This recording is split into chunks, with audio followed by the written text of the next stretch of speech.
One thing before I go to the live set is just with sampling, two notes about that. One, so the legality of sampling.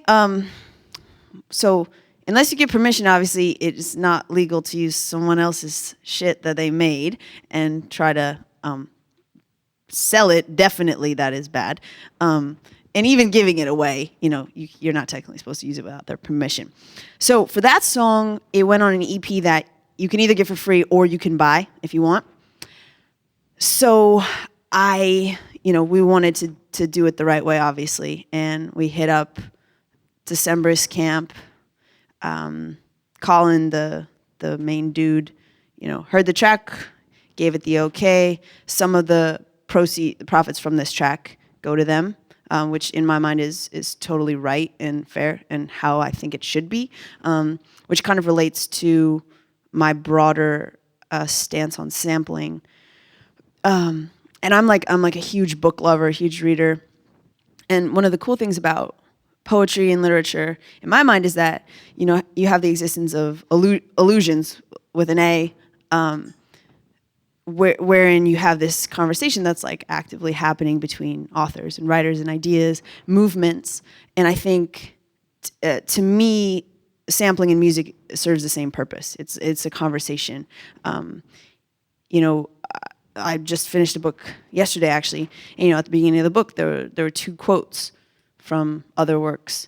And so after I finished the book, I went back and looked at the beginning and thought, oh, okay, that sheds a bit of light on what maybe the motivation was, or maybe some of the different interpretations of the book and of the characters. And I think it's the same for music, knowing that an artist has, and I should also say, I think there's a lot of cheesy sampling that happens and a lot of really lazy sampling. It's like, well, dude, if it was a hit 20 years ago, like, it probably was a hit for a reason because it's catchy, so just using it again isn't really that creative.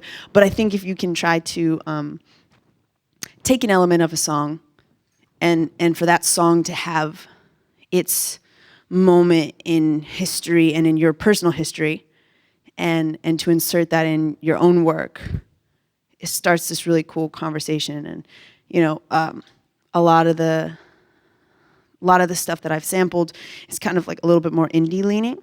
So, there are people who maybe heard my song before the original and they're like, oh yeah, dude, I didn't even know. People have said to me even about this song, like, I didn't know about the Decemberists too much before this. And then I checked out their music. It's really cool. And again, I think it starts this, it creates like a community in a weird way that wouldn't have existed before. And I think like ideally, and I should also say, I have not always succeeded in this, but I think in its best form, that's like the proper and, I don't know, perhaps most meaningful version of sampling.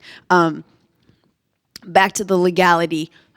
On my other stuff that I gave away for free that I sampled, I did not get anything cleared. I guess I could technically get a cease and desist, and I'd have to take it down. The reactions, because I've run into some of the artists that I've sampled, they're like, yeah, that's awesome. That's cool. They don't care. I wouldn't care. And, I really tried when I released everything to identify who the sample was, who the artist was, where people could go get it. Again, to just create this community of consumption. It's like kind of, in a weird way, like sampling can be a little bit like curating, like exhibits for a museum. So it's the taste of whoever is creating this kind of sheds some light on that. The only other thing I wanted to mention about recording, and I don't know how many people are, wanting to be mix engineers, or like what the vibe of everybody in the room is, but one of the, again, sort of in the transition from basement to like an actual studio, has been that I am no longer recording myself. And turns out, like, it's like really easy to get along with yourself. Well, maybe it's not, but it's like comfortable, and no one will like publicly berate you if you screw up a take or if you try something and it's like a really bad idea. so going into some studio environments and working with a lot of different engineers and assistants and producers, it's very clear to me who is able to cultivate rapport with the people that they're working with and who is not good at that. And I actually think that's like probably one of the biggest determinants in how successful an engineer or producer is at the end of the day. You know, I was doing percussion. I was programming drums for an artist who actually is no longer, she got dropped, but she was on Columbia and we were working on a record for her. She was a younger girl. She was English, you know, it's her first time in New York, whatever. And she's in the vocal booth and like, she's obviously like super nervous. And instead of the engineer kind of reading into that and being like, yeah, she's nervous, like there are probably some things I could do to make the situation more comfortable for her. You know, he was just grinding like, no, again, you know, just how you might act with like your really good friend who you've been making music with for 10 years and you know each other and you can be like, no, dude, that was bad.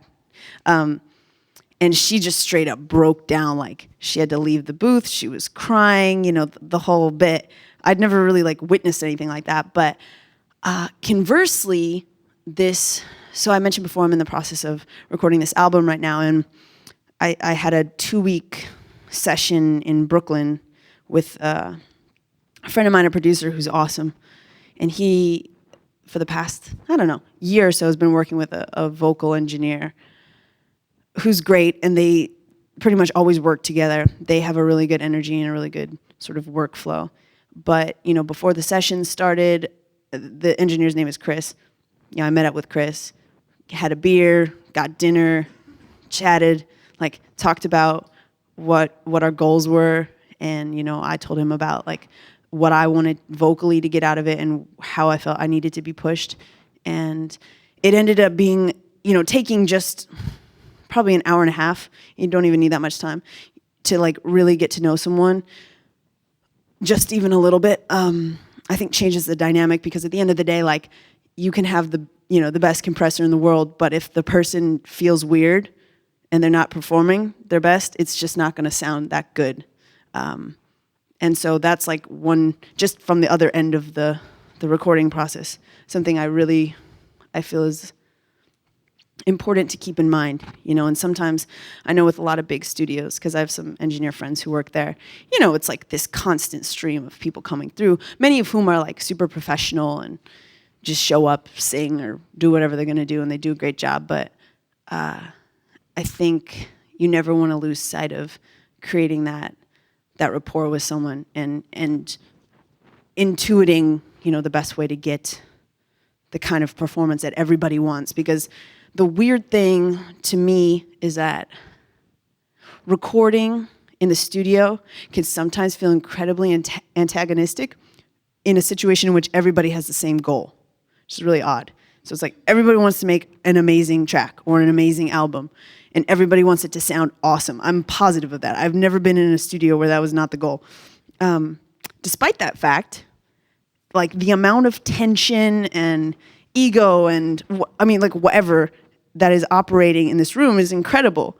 And so I think, I don't know, part of it's experience, part of it I think is just awareness and understanding that that's a part of the process, and that's something that like you legitimately need to contend with as someone who's in the booth, someone who's maybe producing the session or the track, someone who's engineering it, even if you're just assisting, you know, and patching cables. I've had some of my best chats with the dude who's just like 10th day on the job and just excited to be there and happy to be there. And I've seen a few of those people, like the next time I see them, they're engineering sessions and they're moving up, and I can totally see why, because they're really, you know, they're personable, they understand the situation and all that. So that's kind of the production recording thing. So getting to the live set, as I mentioned, started off as like this thing that I kind of did, and it's now become the thing that I feel kind of best about and most passionate about, weirdly. And that's mainly because I just think I didn't conceive of the live show in the way that I do now when I first started. Again, I think, like I said, so many good things have happened because of the live show. And I think, especially as an artist who on paper, and, it's like, oh, white girl who raps, that's usually how it's described. Like, I wouldn't want to hear that. I would be like, yeah, it's probably really bad. Really, I would think that probably. I think there's something undeniable about watching someone up there do what they do. And if they can do it well, my goal at the end of every show is not necessarily for people to like it. I mean, obviously, that's an added bonus. But if people can, I guess, respect the spirit of the project and say, like, well, she really threw it all out there. You can't kind of, you can't be mad at someone who's genuinely doing something that at least they care about. Maybe you don't care at all. So that's been my orientation. And again, to create this environment for people, because what I found too is, and I go to a lot of shows, so I feel the same way as an audience member. It's like, sometimes you just have to be told, like, get weird, and then all of a sudden everybody gets weird. But until that moment when someone told you to do it, you're like, just kind of standing there.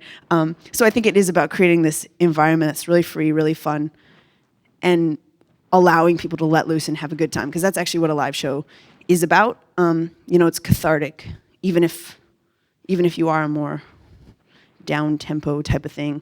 I think it's emotionally cathartic in a different way. All right, screenshots, lots of screenshots.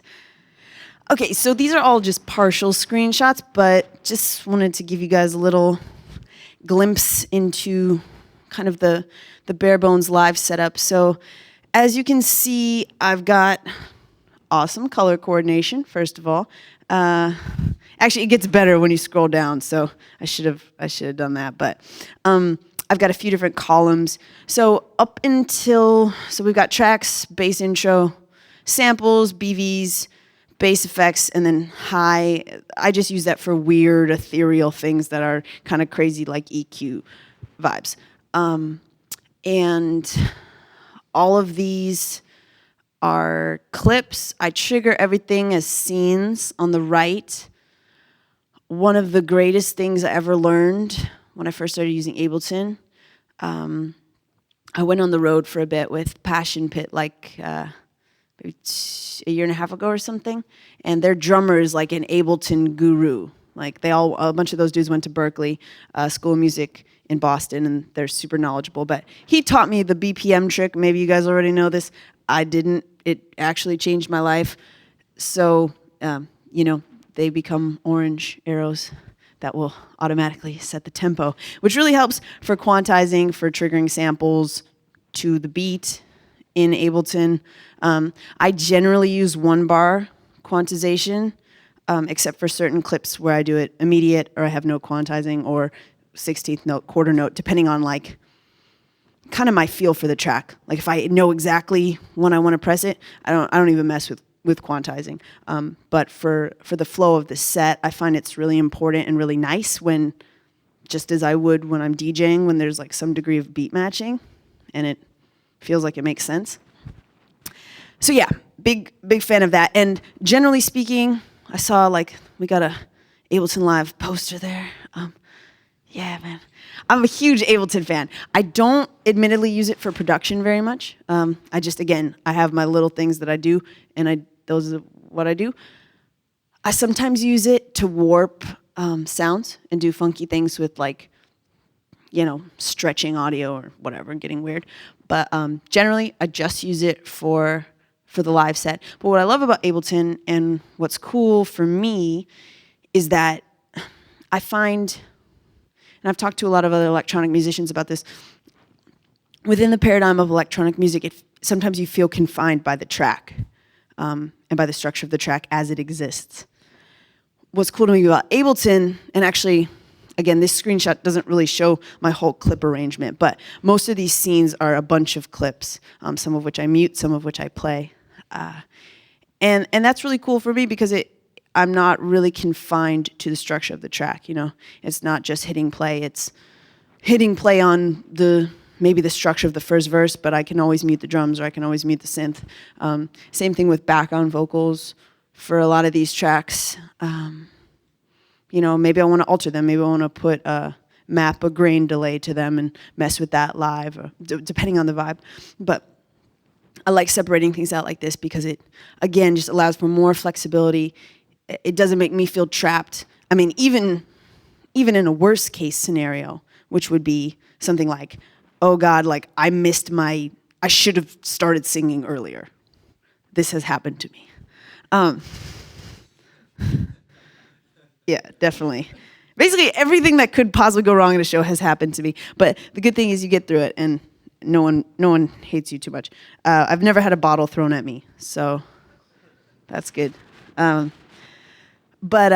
Yeah, so let's say, you know, you start singing too late, and you're like, oh shit, like what? You know, when it's like this, I can just re-trigger that clip, and I'm back on track immediately.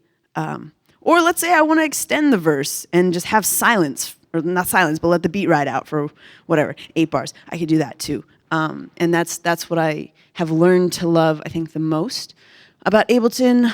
In conjunction with that,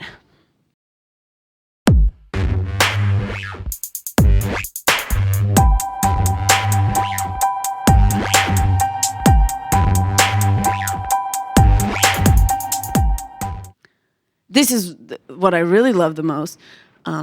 I did awesome circles. Sorry, I'm like that kid doing. So yeah, I run. I should have said this earlier, but so my live setup is this. I have a different computer. I have a 13-inch MacBook Pro that I use only for Ableton. I don't surf the internet. I don't have Microsoft Word. Like, it can't do anything basically except for Ableton and like text edit and some other stuff. So yeah, that's my computer. It's it's a year and a half old or something like that. In terms of my controllers, I use 2 MIDI controllers. I use an MPK25. It's made by Akai. I know a lot of people use the 49, similar to the Axioms, although not as, well, actually pretty much exactly similar, huh? I never really messed with the Axiom, so I can't speak to this, but somewhat similar. I have a lot of friends who like the 49 for studio stuff, just obviously because there are a lot more keys. But I like the 25 for live. It fits everything that I use fits in a carry-on bag. So if I ever get booked for a show, don't even have to pay the baggage fee. I'm just on my way. So I use, MPK25. I use a Korg Nano Control, 2nd generation. 1st generation kind of did some gnarly things. I don't know if anybody had one of those, the white ones, like the first ones back in the day. It was kind of like the thing where you'd push one button and another button would push, which was really bad. Yeah, this is not good when like verse 3 of this song happens, you know, where verse 1 of this song is supposed to happen. So that was troublesome and disconcerting and very stressful. But now they have a 2nd generation that's much better. So I use that to trigger most of my clips. I use the MPK25 for all of my sampler instruments and for all of my effects. I use the knobs for all those effects. And I also use it to start, record, play, stop, etc., etc., etc. I circled, my 3 favorite things to map. Oh yeah, okay. So top dude, that's just stop, play, record. But I will say mapping those somewhere really accessible and really easy is awesome, because on the fly, just recording, super simple. I don't know, a lot of times I'll loop little sections of a track, whatever, create a clip on the fly. That's invaluable. Right below it, this is a little trick that I do. So, well, it's not really a trick. It's just something I do, but it's awesome. And so in my set, there are 2 times when I need the tempo to be a certain thing on my own before I trigger something. Those 2 tempos, as you can see, are 88 and 120. So instead of like, I don't even know, instead of doing something weird, I love changing the min-max values of all my MIDI maps, because sometimes if I want to toggle between two different conditions, the easiest way is just to make one the minimum, one the maximum. So for this one, on my tempo MIDI map, if I just turn the knob all the way left, I know there I am at 88. If I turn it all the way to the right, there I am at 120. There's never any issues about tempo or anything being weird. So that's, and I do that also, I should say, I know it's not really on this one. I should have done a better one. But on a bunch of my effects as well. So if I only want, my delay to go 50%, which I think is sometimes a good guideline. Don't want super crazy things happening. I also set those. So I'm a big fan of that. And then my other circle. Oh yeah, stop clips. So stop clips. When I first started using Ableton, I didn't really realize how much I would be using that button. Like I literally click that a lot. And the reason I do has everything to do with quantizing beats. So I play with a drummer now, and we do not use a click track. I know most people do like to use a click track with drummers. I'm not a fan of it personally. I think there should be some swing, and I think it's okay if it's not perfect because it's a live show. Probably a lot of things are going to go wrong. But that being said, a lot of our timing is just done visually. Like I look at him and I'm like, yep. And stop clips is awesome because if I don't click stop all clips, sometimes my play is still running and it'll quantize on the old 1 bar of my previous tempo, if that makes sense. It'll launch, and that will not work. So I use stop clips a lot. Okay. Oh yeah. Okay. I have used the drum racks in Ableton. You can't change me. I just love the impulse sampler. So that is what I use. Everything to the right here, and you can't see them all. So this says like intro 1, I am K.Flay 2, waiting 3, stop 4, whatever. Those I map to keys. So I arm all those sampler instruments on my keyboard. It keeps it straight for me. Keyboard is my sampler tracks. Controllers are everything else. And yeah, I know the impulse is a little bit limited. There's only 8 things, but again, I don't like a lot of choices, so it forces me to kind of whittle it down. I just love the impulse sampler. I mean, everything that I like to do. And I will say, in the past, I have mapped some knobs to transpose samples, which was really fun. Was really fun for me. Was only somewhat fun for the audience, I think. So I kind of cut it out. But I think if I probably try to do it a little bit more tastefully, it would be cool. So maybe I'll do that. But so yeah, even within the samplers, a lot of those are mapped. A lot of those parameters are mapped to my controllers. So I can change the pitch, decay, whatever. Yeah, and so for almost every song, I have a set of samples that I play on my MPK with the drum pads and trigger those at different points during the song. And again, that's kind of just another live component of it. I don't have any or what, that's kind of like the hip hop thing. I don't have that. Maybe next time you see me. But yeah, so all of these samples, I should say, are, oh yeah, look at this one. So this one I say, I like sandwiches. And I recorded myself saying, I like sandwiches. And then I chopped it in Pro Tools, loaded it in here, and then now when I'm on stage, I can say, I like sandwiches. Which is true. I do like sandwiches. So that's pretty awesome. Oh,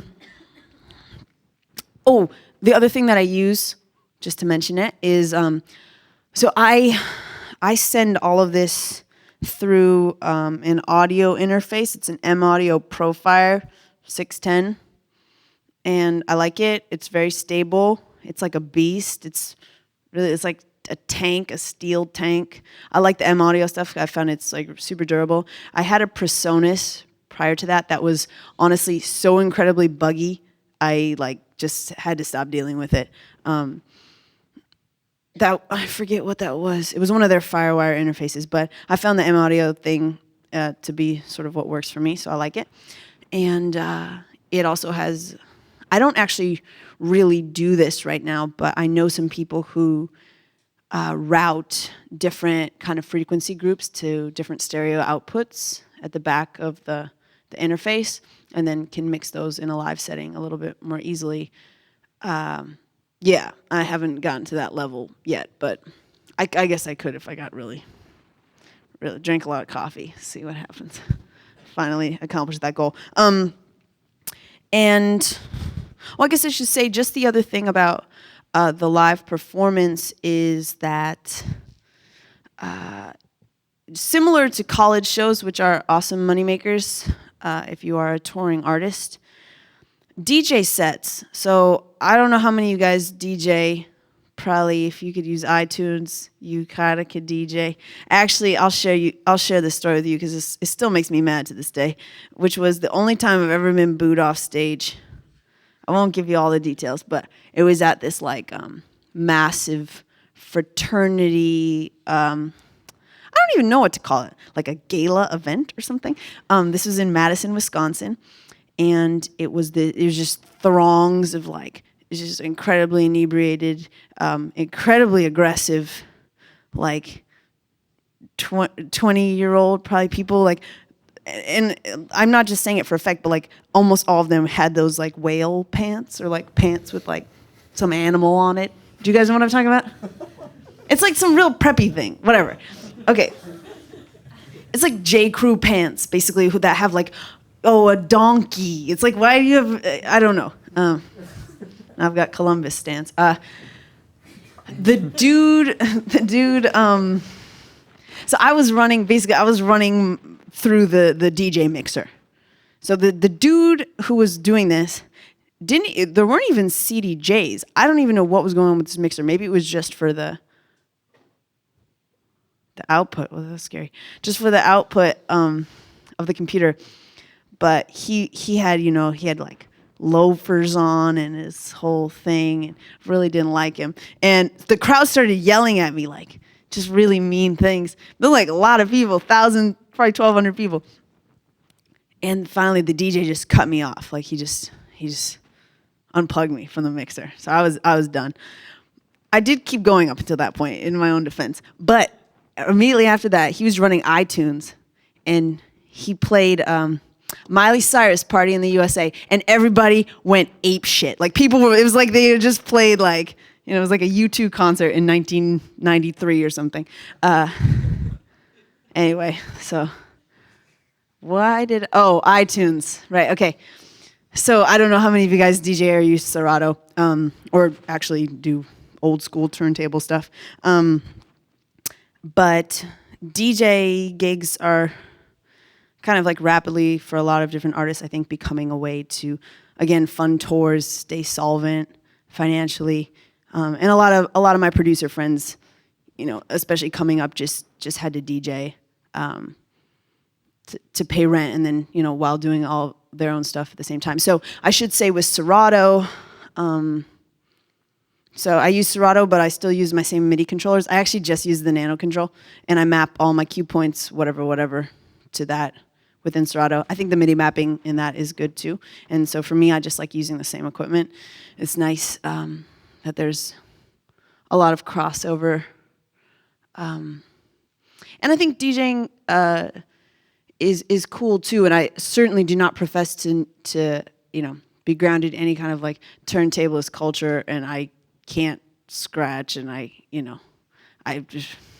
can't at all. But I think, having to create different live sets and be a good DJ is about being aware of what's happening musically, and being aware of how you can really create a certain energy or a spirit or a vibe by, mixing certain tracks in a way. I used to be real into like harmonic mixing, like making sure everything was, went A major to whatever the hell. Now I don't really care as much, so peace be with you. Okay, so that's that. Okay, this is a good one.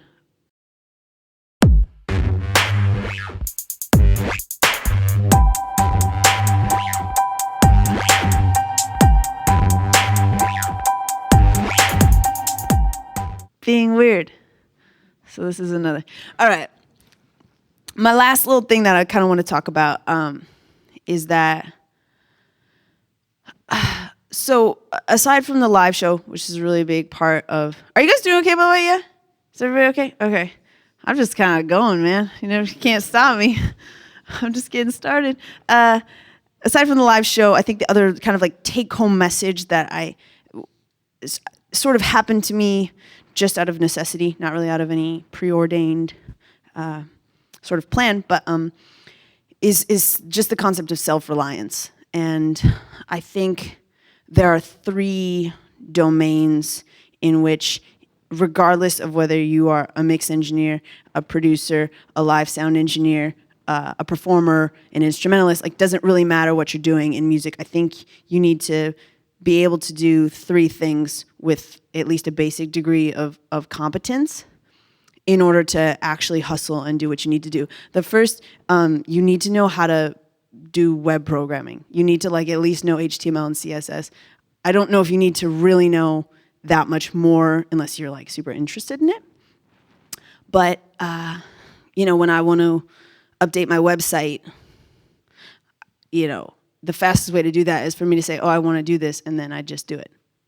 And I don't have to call someone. I don't have to wait on my buddy who's like maybe on drugs and maybe doesn't want to do it right now.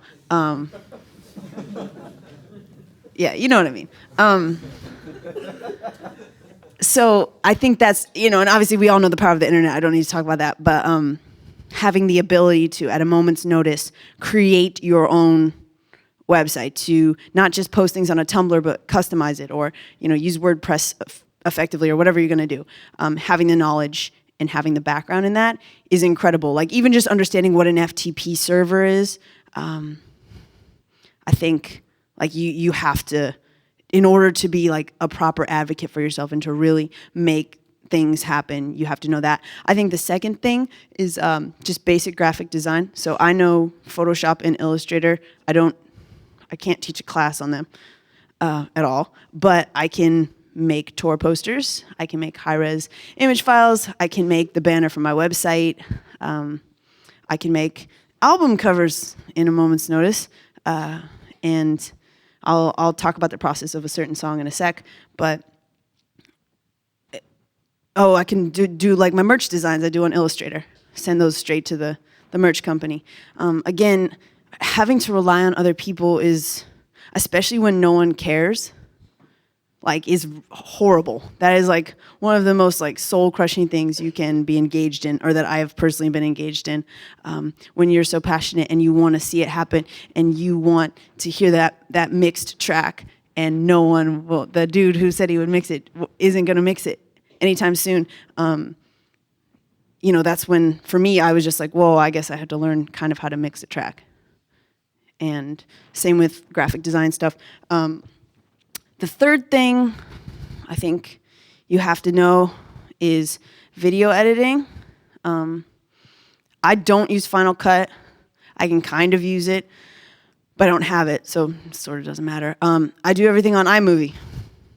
iMovie's kind of legit. The new one is weird. There's some problems with it, but yeah, all you need is iMovie to pretty much make anything. And I think knowing how to use it, like knowing the shortcuts, being quick with it. I'm going to show you guys a couple of videos that we just did on tour. I had a friend of mine who was out with us taking pictures and taking video, and we, some ideas came up. Oh, this would make a cool video. She shot the footage, hand me the computer, I edited it on iMovie, it's online, like very quickly. And again, I get to control what the image is because I can use the program. And again, I don't know how to use most of these things very well. I just can use them well enough to create something. And as things progress, of course, you want to build a team of people and you want to get collaborators. But sometimes no one wants to collaborate with you, or they kind of do, but they're not you. No one cares about you like you. Yeah, soak that one. Anyway, you know what I mean. So, and related to those things, I think, especially for those of you who are, studying production and engineering and music stuff right now, I don't know how much of this is like in the curriculum or gets involved, but I think it's this really cool way that you get to control your identity in the ruthless world that is, omnipresent, like people hearing and watching and taking pictures and whatever of you. Even just on Facebook, like you'd be surprised. I bet if you just had a personal website that had some stuff on it, people would think about like your other social media outlets totally differently because they'd have some idea of like, oh no, they're about, what donkey pants or whatever. So like I know that now. So I think, yeah, it just, especially in this kind of like lawless internet world, gives people power over how they're perceived. And I do think,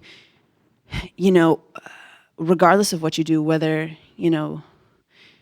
let's say, you're a recording engineer. Well, I've got people who are like, this dude is the guy to record drums. Like he is sick at it. He knows how to make drums. That's kind of his jam. I might know a girl who's she's a vocal engineer. That's what she's great at. But I think establishing and carving out a niche, not saying you can't do everything else, but creating an identity for yourself as a producer, as an artist, as an engineer, whatever, is incredibly important. And these things allow that to happen and allow you to control it.